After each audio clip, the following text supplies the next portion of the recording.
Et nous commençons avec votre campagne d'affichage. Vous avez 3 affiches que vous placardez un petit peu partout. Nous commençons avec la première sur les prêts étudiants. Alors là, les prêts, ça vous fait bondir, vous, alors que, a priori, c'était quelque chose qui était plutôt en faveur des étudiants, les prêts bancaires facilités.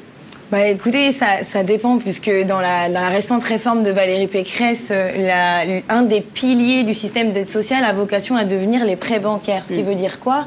Ce qui veut dire que les banquiers auront la prérogative de délivrer une partie de l'aide sociale aux étudiants. Or, par définition, quand ils délivrent un prêt, ils veulent des garanties qu'on va pouvoir rembourser. Et c'est souvent, plus on a d'argent, plus on vous prête. Mais il n'y a pas que ça, il y a aussi toutes les bourses qui sont proposées aux étudiants. Oui, il y a aussi cet aspect-là qui va dans le bon sens. Mais dire que les prêts vont devenir un pilier d'aide sociale, ça se balance pas comme ça, dans une rentrée comme celle-là, sans avoir un peu plus d'éléments. Et en tout cas, pour nous, c'est pas question que ce soit à la discrétion des banquiers qu'on délivre une partie du système d'aide sociale. En tout cas, cette campagne, elle s'appelle avec l'AC Prenons notre université en main, ce qui veut dire qu'on a encore et à nouveau l'intention de peser sur les décisions qui vont être prises. Alors une campagne assez ironique où effectivement on se retrouve en face d'un banquier qui nous demande tout un tas de papiers qu'on n'a pas forcément, puisque justement on vient précisément pour obtenir ces papiers. Aujourd'hui, la situation des étudiants en France est dramatique à ce niveau-là, ou vous cherchez simplement à améliorer les choses et à faciliter l'accès aux aides pour certains d'entre eux? La question, c'est pas d'être soit dans le drame, soit dans tout va bien. La question, c'est qu'est-ce qu'on veut? On veut une université dans laquelle il y ait de plus en plus d'étudiants qui réussissent, évidemment sans distinction du point de vue du système social.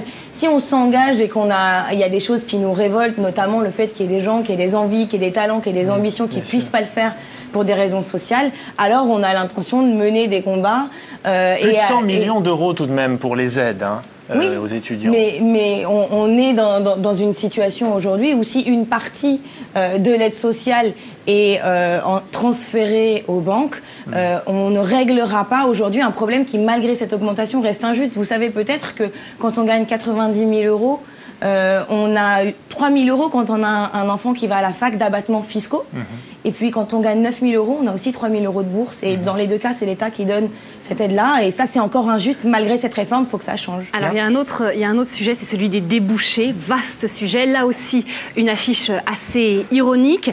On se demande aujourd'hui si l'université sert vraiment à trouver en fait un emploi en y sortant, quoi. Oui, on a fait cette affiche un peu parce que on s'est tous retrouvés en face d'enseignants, de conseillers qui nous disent mais il n'y a pas de débouché dans cette filière. Or, je crois qu'aujourd'hui, les étudiants, ils ont envie de choisir leur filière et ils ont envie de le faire par eux-mêmes avec des outils, tout simplement de savoir ceux qui ont fait tel ou tel diplôme, eh bien, qu'est-ce qu'ils sont devenus, c'est-à-dire d'avoir une véritable orientation éclairée qu'on peut choisir.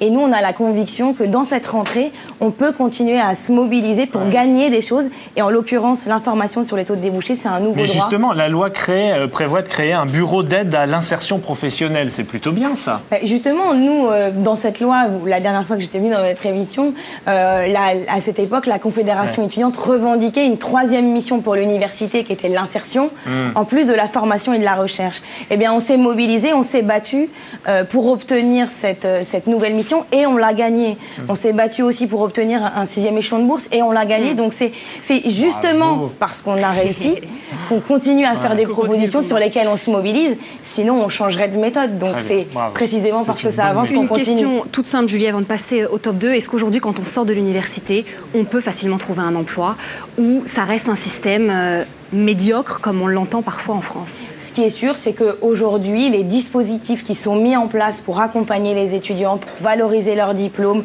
pour leur permettre d'accéder à des compétences transversales sont très insuffisants. Cette nouvelle mission, maintenant, elle est inscrite dans la loi. Il faut qu'elle devienne une réalité pour chaque étudiant et ça demande aussi beaucoup de moyens financiers. Alors on va jeter un coup d'œil très rapide sur votre 3e affiche sur Nicolas Sarkozy qui, lui, cherche plutôt, dans ses messages aux étudiants, à récompenser le mérite. Qu'est-ce que vous en pensez de ça ? Je crois qu'il ne faut pas opposer les différents types d'aides. On peut être aidé parce qu'on a des besoins sociaux, on peut être aidé aussi parce qu'on est méritant. La question, c'est de ne pas opposer. On aide exclusivement ceux qui sont méritants ou on aide exclusivement ceux qui ont des difficultés sociales. Par exemple, il veut que le bénévolat, les heures accordées au bénévolat soient prises en compte pour la retraite. Oui. C'est bien, non ? Oui, c'est bien.